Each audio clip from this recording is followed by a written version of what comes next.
What's happening, everybody? Boy Big Brando, and today let's talk about selling t-shirts out in public. Now, this is a follow-up video because I got a lot of questions when I posted the selling t-shirts out of your trunk video, and a lot of people had questions about, do you need a seller's permit to do this? Did the cops ever harass you? What if you don't have a big Instagram following? I want to do something like this, but I'm afraid I might get jacked, or they might steal my shirts, or they might steal my money. There was a lot of concerns and questions around that video. So I'll try to do my best to answer most of those in this video right here. So the first one, do you need a seller permit to do this? Technically, yes. Whenever you're vending out in public, having a seller's permit is required. And you guys have to operate at your own risk when you're doing something like this. Don't go based off of what I'm saying. Don't go based off of my suggestions or my advice. But this is just my own personal opinion. When I would do these parking lot pop-ups, I did not bring my reseller permit with me. One of the biggest reasons why is because a lot of these parking lots, you're not supposed to be soliciting in. So technically, you're not even supposed to be selling on that property. So this is where operating at your own risk comes into play. You do what you feel is the best for your business. But when I was doing the parking lot pop-ups, I would only stay in that parking lot for like an hour, maybe 2 hours tops. I wasn't trying to make a whole day out of it. I wasn't walking around asking for permission to do this. I strategically was looking for empty parking spaces where I'm not bothering anybody else. I'm not taking away from foot traffic from the other businesses. I picked that abandoned Burger King parking lot that was next to the Papa John's. I also chose not to park right in front of the Papa John's. I parked off to the side towards the back where the dumpster was, away from their customers. Also, there's an Albertsons in that parking lot. I chose to be as far away as possible from that Albertsons. Reason being, I didn't want to step on nobody's toes. I didn't want to cause a lot of attention to myself, and I wasn't relying on the foot traffic in that shopping center. I was only relying on my followers showing up to buy my shirts. Which leads me into the next question. Do you need a big Instagram following to do this? When I first started doing this, I only had maybe about 30 followers. That was about it. As time went on, following got a little bit bigger and a little bit bigger. But during the whole time that I ran Guardian Originals, for the most part, I ran it with less than 1,000 followers. It was always by word of mouth. So when I was doing it, when I first started, like I said, I had 20, 30 followers. I would post up the flyer or the picture of the shirts, tell them exactly where I was gonna be at, and that was it. So the people that were already following me or were interested in the t-shirts were coming out to buy. They were also telling their friends and family where they were buying these shirts from. So they'd come out, they'd buy the shirt, their friends and family would see them wearing the shirt, said, hey, where'd you get that Guardian Originals t-shirt? Well, I got it from this guy that posts up in this parking lot over here. You gotta follow him on Instagram. He'll let you know when he's gonna be there from what time to what time. And then sometimes people don't wanna follow. So the person that is following will be like, hey, you know what? Next time he posts, I'll tell you when he's there, and then you show up and then you can buy from him. He drives this color car, he looks like this is where he's at. So you don't need a big following, but you do need people to have some sort of interest in your t-shirts. Because once again, you're not relying on the foot traffic in that area. You're relying on the following and people telling other people about your t-shirts and where they could buy them. Now, the other question is, do the cops bother you? Have they ever pulled up on you and pulled your permit or whatever it is? So when I would do things next to that Papa John's, the police would stop by. Sometimes the police even used to buy t-shirts, but they never harassed me. One reason being was because I was far away from all the other businesses and I wasn't out selling stuff. I wasn't harassing people, hey, buy my shirts, buy my shirts. I was literally popping the trunk and waiting for people to pull up. Those people being the following that I had on Instagram, or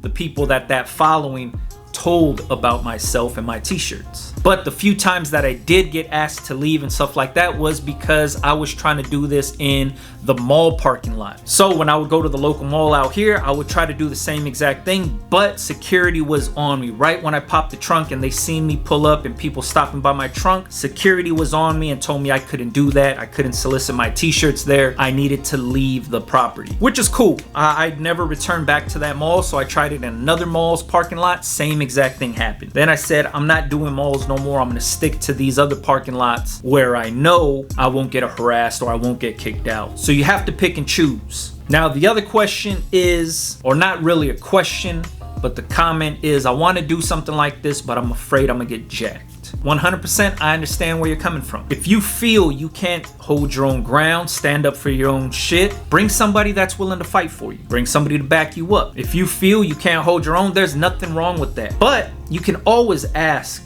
a friend, a family member, somebody else that's willing to back you up when you go out and do this, so you're not alone. So if you're a female, you have these same thoughts, you don't want to get jacked, you don't want somebody running up on you, you could bring your husband, you could bring your brother, you could bring your dad, you could bring a cousin, you could bring a friend, you could bring anybody you want with you to help you out in case some shit like that happens. And it's always good to be cautious, but try not to be so cautious that it stops you from even trying. You know what I mean? So if you are feeling a little scared, a little wary, whatever it is, bring somebody to back you up. I was doing this for years and nobody ever tempted to rob me or jack me or run up on me or anything like that. And I get it, maybe it's because I'm a guy, but at the same exact time, I got no problems with getting my hands dirty, and I also got no problem with getting my ass beat. So outside of all that, if you're not a fighter, bring somebody that's willing to back you up. You'll be good. Now, for the people that were asking about foot traffic and stuff like that, if they have no following, there are places where you can do this without a following and relying on foot traffic. I used to do it all the time at Staples Center. So me and my homie Bob the Barber would load up some duffel bags and backpacks, get out and hit the streets. This is before the parking lot stuff. This is before I was selling anything online. You got to remember, when I got into this business and I started doing this, I got my chops from selling shit in the street, selling t-shirts in the street, like actually person to person is where I learned how to sell t-shirts. This is before online sales and online stores and all that stuff. So I'm still learning how to sell t-shirts online, but my basic knowledge around slanging t-shirts came from getting the shit in the street, person to person. So before doing those parking lot pop-ups, I was loading up backpacks and duffel bags and hitting high traffic areas. Hollywood Boulevard was an easy one. Melrose was an easy one. Not even Fairfax. I'm talking about just down Melrose. Duffel bag full of shirts. There used to be a record shop out there called Fat Beats. Easy spot to slang t-shirts because that was a high traffic area. In front of Sporty LA was another good one. Hollywood Boulevard, all the tourists out there, was an easy spot to sell t-shirts. But me and the homie Bob the Barber came up with some t-shirts that were geared around Laker fans. So back then, if you were a Laker fan, you know that if the Lakers kept the opposing team under 100 points, everybody in Staples Center used to get free tacos. So it was a common thing. Last 2 minutes of any home game, the crowd would chant, "We want tacos." So as long as the Lakers kept the opposing team under 100 points, everybody got tacos. Light bulb goes off. Yo, let's make purple shirts with yellow writing that say "We want tacos." It doesn't say anything about LA, doesn't say anything about the Lakers, but it's a purple shirt with yellow writing that says "We want tacos." If you're a Laker fan and you're at the Staples Center, you know exactly what that means. Loaded up the duffel bags, and we used to hit the Staples Center early. So before the game started, we'd be out there, we'd wear the shirt, duffel bag on. People say, "That's a cool shirt, where'd you get it from?" Bow, right here, 20 bucks. Bow, right here, 20 bucks. Easy call. That's before the game starts. Everybody goes into the Staples Center. Me and Bob hit the bar. ESPN Zone LA Live. We would go down to a bar, drink a couple beers, hang out, watch the game. Oh shit, the game's about to let out. Walk back to the front of Staples Center. Now people are a little bit liquored up. People are excited. They just got out of Staples Center chanting, "We want tacos." Who's standing outside of the Staples Center with a t-shirt that says "We want tacos"? Bingo. Me and the homie out there slanging them. Bow, bow, bow, bow. Popular sizes back then were large, extra large, and double X. That's all we would bring. No small, no medium, no none of that. $20 t-shirts all day long. We would try to hit almost every home game during the season because it's just an easy call. So many people walking in and out of there. Our target audience is everybody inside Staples Center. Why not be right there? You know what I mean? So if you're relying on foot traffic, that's how you do it. You go to where your target audience is, with products that you know that your target audience is gonna like.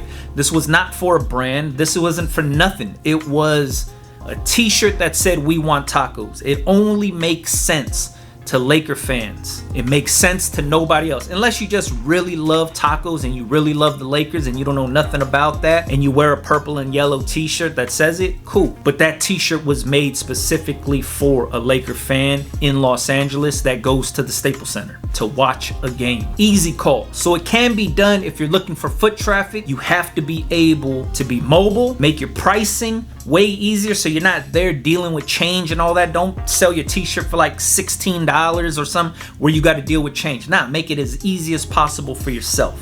$20, boom, boom, boom. I'm old school, so cash is always king. But nowadays it's a lot easier if you got Venmo, PayPal, Cash App, all those other apps that deal with money. Makes it easier for you to slang merch person to person if you're dealing like that. Or if you're savvy, get you a card reader. Some people are a little wary about giving their card to somebody, but they make the card reader that plugs into the phone, chip readers, card swipes, all that stuff. But like I said, cash is king. That's usually how I used to do things. It was an easy call. So if you're thinking about doing this, or you see my last video about parking lot pop-ups and slanging out of the trunk, if you don't have a trunk to slang out of, you can always load up a backpack or a duffel bag and hit the ground running. But like I said, make it easier on yourself. You wear the t-shirt, so you're promoting the shirt. Backpack, duffel bag full of the t-shirts, boom, I got them on hand. People ask about them, where'd you get that shirt? I got them right here. This is part of the game that nobody really talks about, is putting in the work. Like I said, I don't come from the era of selling t-shirts online. I'm still learning how to sell t-shirts online. I started out selling person to person, out in public. That's where I learned how to do this shit. All right, hopefully this video helps somebody out there. If you got any questions, leave them in the comments. Follow me on Instagram, BigBrando TV. Catch you guys on the next one, man. Yeah.